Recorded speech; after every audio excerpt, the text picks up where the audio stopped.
नमस्कार मंडळी, तुम्ही पाहताय बोल मंडळी मराठी न्यूज. तुकाराम मुंढे यांना निलंबित करून अटक करा. मुंढेंनी नागपूरमध्ये 7 महिने तमाशा केला असे आरोप करत भाजपचे आमदार कृष्णा खोपडे यांनी हिवाळी अधिवेशनाचं वातावरण तापवलं. तुकाराम मुंढे विरुद्ध आमदार कृष्णा खोपडे हा वाद गेल्या अनेक दिवसांपासून राज्याच्या राजकारणामध्ये चर्चेत आहे. मुंढेंनी स्मार्ट सिटीच्या कामामध्ये गैरव्यवहार केला, कारण नसताना कर्मचाऱ्यांना कामावरून काढून टाकलं, महिला कर्मचाऱ्यांना शिवीगाळ केली, अशा अनेक आरोपांची माळच खोपडेंनी लावली होती. विधिमंडळामध्ये मुंढे यांच्या विरोधामध्ये लक्षवेधी मांडल्यानंतर त्यांच्या समर्थकांनी आपल्याला फोन करून जीवे मारण्याची धमकीसुद्धा दिली, असा आरोपही आमदार खोपडेंनी केला होता. पण आता या सगळ्या केसमध्ये वेगळीच माहिती समोर यायला सुरुवात झाली आहे. खोपडेंनी तुकाराम मुंढेवरच्या वैयक्तिक रागातून त्यांच्यावरती 5 वर्षांपूर्वीच्या प्रकरणामध्ये आरोप केल्याचं आता बोललं जात आहे.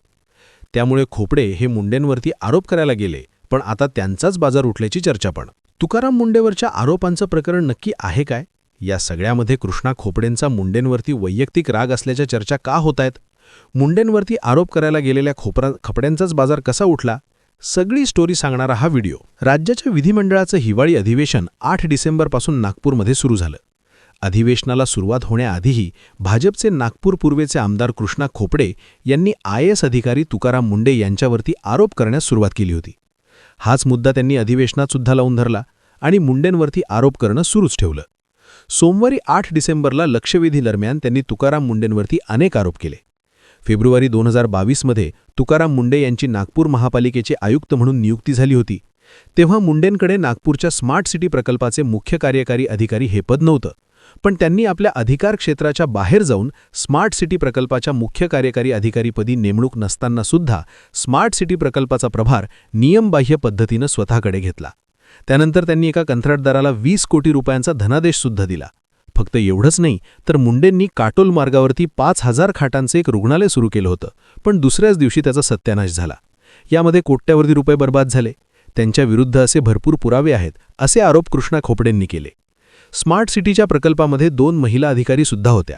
या महिला अधिकाऱ्यांनी सही केली नाही म्हणून तुकाराम मुंढेंनी त्यांचा छळ केला. स्वतःच्या कक्षात बोलावून त्यांना शिवीगाळ केली. महापौर संदीप जोशी आणि उपमहापौर संदीप जाधव यांच्या कार्यकाळामध्ये या महिलेने पोलीस स्टेशनमध्ये तक्रारसुद्धा दिली होती. राज्याच्या इतिहासामध्ये हे पहिल्यांदा घडलं असावं. एका IAS अधिकाऱ्याच्या विरुद्ध महिलांनी पोलिसांमध्ये तक्रार दिली, पण तेव्हा राज्यामध्ये महाविकास आघाडीचं सरकार होतं. गृहमंत्री अनिल देशमुख हे होते. त्यामुळे मुंढेंवरती कारवाई झाली नाही. माहिती आयोगाच्या खंडपीठानेही शासनाला कारवाई करण्याचा आदेश दिला होता, पण कारवाई झाली नाही. नागपूर महापालिकेच्या आयुक्तपदी असताना मुंढेंनी राज्याच्या नियमांचं उल्लंघन करून कारण नसताना 17 चतुर्थ श्रेणी कर्मचाऱ्यांना काढून टाकलं. त्यामुळे आपल्यासह आमदार प्रवीण दटके यांनी त्यांच्या निलंबनाची मागणी करणारी लक्षवेधी आणली आहे. मुंढेंना लवकरात लवकर निलंबित करावं, मुख्य सचिवांनी पोलीस महासंचालकांच्या माध्यमातून चौकशी करून त्यांच्यावरती कारवाई करावी, या संदर्भामध्ये मुख्यमंत्री देवेंद्र फडणवीस आणि उपमुख्यमंत्री एकनाथ शिंदे यांच्याशी चर्चा करणार आहे, असंही आमदार कृष्णा खोपडेंनी म्हटलं होतं. आता सत्ताधारी पक्षाच्या आमदाराने IAS अधिकाऱ्यावरती सभागृहामध्ये एवढे गंभीर आरोप केल्यामुळे साहजिकच याची सगळीकडे चर्चा झाली. पण खोपडे फक्त एवढ्यावरच थांबले नाहीत. त्यानंतर दुसऱ्या दिवशी त्यांनी मुंढेंवरती आणखी काही गंभीर आरोप केले. विधिमंडळामध्ये मी लक्षवेधी मांडल्यानंतर तुकाराम मुंढे घाबरलेत. त्यांचे काही लोक मला फोन करून धमक्या देत आहेत. कितीही धमक्या दिल्या तरी मी घाबरणार नाही. मला धमकीचे 2 फोन आले, पण करणाऱ्याने मी अजून जिवंत कसा असा प्रश्न केलाय. तुम्ही तुकाराम मुंढेंविरुद्ध का बोलता, त्यांच्या निलंबनाची मागणी का करताय, असे प्रश्न मला फोन करणाऱ्याने विचारले. हे सर्व तुकाराम मुंढे यांच्या इशाऱ्यावरती होत आहे.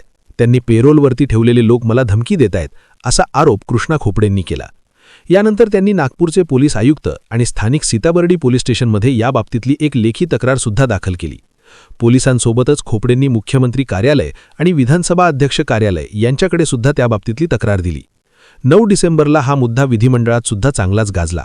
खोपडेंनी आपल्या जीवाला धोका असल्याचं सांगत तुकाराम मुंढेंवरती कारवाई करण्याची मागणी सभागृहामध्ये लावून धरली. तेव्हा चर्चा सुरू असताना काँग्रेसचे नेते विजय वडेट्टीवार यांनी मुंढेंची बाजू लावून धरली. वडेट्टीवारांनी तुकाराम मुंढे यांच्या विरोधातील आरोपांचा पुनर्विचार व्हावा अशी मागणी केली. ते म्हणाले की आमदारांना धमकी देणं हा गंभीर गुन्हा आहे आणि त्यावरती नक्की कारवाई व्हायलाच हवी. पण यासोबतच संबंधित प्रकरणातील सगळी कागदपत्र तपासून खरी परिस्थिती समोर आणणं हे गरजेचं आहे. या प्रकरणामध्ये तत्कालीन आयुक्तांनी तपास करून मुंढेंच्या भूमिकेमध्ये कोणतीही अनियमितता नसल्याचं स्पष्ट केलं होतं. सोबतच महिला आयोगानेही तक्रार करणाऱ्या महिला कर्मचाऱ्यांच्या वर्तवणुकीबद्दल प्रश्न उपस्थित केले होते, असं वडेट्टीवारांनी म्हटलं. त्यामुळे सभागृहातलं वातावरण चांगलंच तापलं होतं. स्वतः मुख्यमंत्र्यांनी याची दखल घेऊन भूमिका स्पष्ट केली. ते म्हणाले की लोकप्रतिनिधींना धमकी देणं हा त्यांच्या विशेष अधिकाराचा भंग आहे. संबंधित व्यक्तीवरती निश्चितच कारवाई होईल. तुकाराम मुंडेंबाबत सर्व बाजूंनी तपास करून वस्तुस्थितीचं स्पष्टीकरण सभागृहामध्ये निवेदनाद्वारे दिलं जाईल. तुकाराम मुंडेसारख्या अधिकाऱ्यावरती वेगवेगळ्या पद्धतीचे गंभीर आरोप केल्यावरती आमदार कृष्णा खोपडे राज्यभर चर्चेत आले. त्यांनी गेल्या काही दिवसांमध्ये माध्यमांचं बरंच फुटेज खाल्लं. पण आता खोपडेंनी तुकाराम मुंडेंवरती केलेले सगळे आरोप वैयक्तिक रागातून केले असावेत अशा चर्चांनी जोर धरलाय. अशा चर्चा होण्याचं कारणही तसंच आहे. खोपडेंनी मुंडेंवरती केलेले आरोप नवे नाहीत, हे सगळे आरोप याआधीसुद्धा त्यांच्यावरती करण्यात आले होते. फेब्रुवारी 2020 मध्ये तुकाराम मुंडेंची नागपूर महापालिकेच्या आयुक्तपदी नियुक्ती करण्यात आली होती. तेव्हा राज्यामध्ये मवियाचं सरकार होतं. महापालिकेवरती भाजपची सत्ता होती. त्यामुळे भाजपच्या सत्तेवरती नियंत्रण ठेवण्यासाठीच मुंडेंची नियुक्ती सरकारने केल्याची बरीच चर्चा तेव्हा झाली होती. तुकाराम मुंडे नागपूरमध्ये आयुक्त म्हणून रुजू झाले. त्याच दरम्यान नागपूर स्मार्ट सिटी कॉर्पोरेशनचे तत्कालीन सीईओ रामनाथ सोनवणे यांची बदली झाली होती. त्यामुळे हे सीईओचं पद रिक्त होतं. पुढे कोरोना आला आणि लॉकडाऊन लागलं. त्यामुळे सगळी कामं ठप्प होती. तेव्हा तत्कालीन नगर विकास विभागाचे सचिव प्रवीण परदेशी यांच्याशी झालेल्या फोनवरच्या संभाषणावरून आपण सीईओ पदाचा कार्यभार स्वीकारला होता, असं तुकाराम मुंडेंनी तेव्हाच माध्यमांशी बोलताना स्पष्ट केलं होतं. या बाबतीमध्ये राज्य सरकारनेही 20 ऑक्टोबरला एक पत्र काढत मुंडेंनी नागपूर स्मार्ट सिटीचा पदभार स्वीकारण्याला पोस्ट फॅक्टो अप्रूव्हल दिलं होतं. त्यामुळे मुंडेंनी नियमबाह्यपणे हे पद स्वीकारलं असं म्हणता येत नाही. आता सीईओ असताना त्यांनी 20 कोटींची बिलं पासविल्याचा आरोपही करण्यात आला. पण माध्यमांमधल्या बातम्यांनुसार आणि द प्रिंटमधील वृत्तानुसार मुंडेंनी कोणत्याही कॉन्ट्रॅक्टरची नव्याने अपॉइंटमेंट केलेली नव्हती.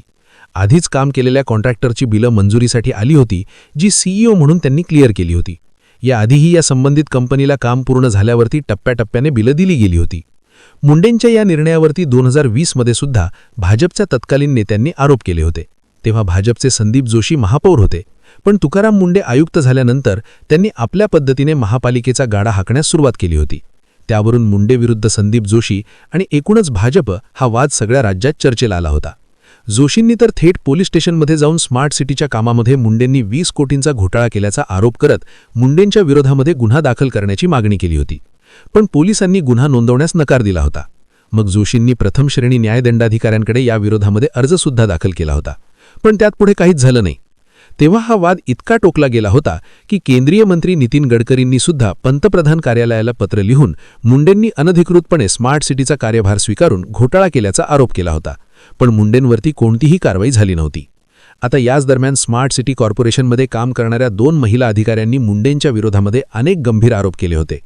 एका महिलेने मातृत्व रजा न दिल्याचा आरोप केला होता.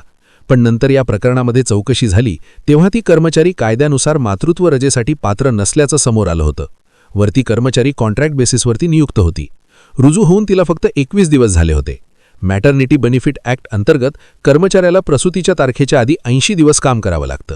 त्यामुळेच या महिलेची रजा नाकारली गेल्याचं नंतर उघड झालं होतं. माध्यमांमधल्या बातम्यांनुसार दुसऱ्या महिलेच्या तक्रारीबाबतही काहीच निष्पन्न झालं नव्हतं. विजय वडेट्टीवार यांनी सुद्धा विधानसभेमध्ये हे स्पष्ट केलं. एकंदरीत काय तर कृष्णा खोपडेंनी तुकाराम मुंडेंवरती केलेले आरोप नवीन आहेत असं नाही. याआधी 2020 मध्ये सुद्धा हे सगळे आरोप त्यांच्यावरती केले गेले होते. पण त्यातून निष्पन्न काहीच झालेलं नव्हतं. मग खोपडेंनी हे आरोप हिवाळी अधिवेशनामध्ये लावून धरत मुंडेंना धाऱ्यावर का धरलं? तर यामागे एक वैयक्तिक कारण असल्याचं आता बोललं जातंय. माध्यमांमधल्या बातम्यांनुसार कृष्णा खोपडे विरुद्ध तुकाराम मुंडे या वादाचं मूळ नागपूर महापालिकेच्या जुन्या नोकर भरतीमध्ये आहे. साधारण 1993च्या आसपास नागपूर महापालिकेमध्ये 117 कर्मचाऱ्यांची भरती झाली होती. पण ही नोकर भरती नियमबाह्य आहे असे आरोप झाल्यावरती हे प्रकरण कोर्टामध्ये गेलं होतं. त्यावरती सुनावणी झाली. बरीच वर्ष हे प्रकरण कोर्टामध्ये होतं. त्यानंतर 117 पैकी 89 कर्मचाऱ्यांना सेवेमध्ये सामावून घेण्याचा निर्णय घेण्यात आला होता. एकूण 1997 पासून त्यांना पूर्वलक्षी प्रभावाने महापालिकेच्या सेवेमध्ये घेतलं गेलं होतं. पण उरलेल्या कर्मचाऱ्यांना मात्र सेवेत घेतलं गेलं नव्हतं. पण पुढे मानवतेच्या दृष्टिकोनातून विचार करून या उरलेल्या कर्मचाऱ्यांना सुद्धा 2010 पासून महापालिकेने सेवेत घेतलं. पण आम्हाला इतर कर्मचाऱ्यांप्रमाणे 1997 पासून सेवेत घेण्यात यावं, तेव्हापासूनचे भत्ते आणि पगार मिळावेत अशी त्यांची मागणी होती. याच मागणीची फाईल आयुक्त असताना तुकाराम मुंडे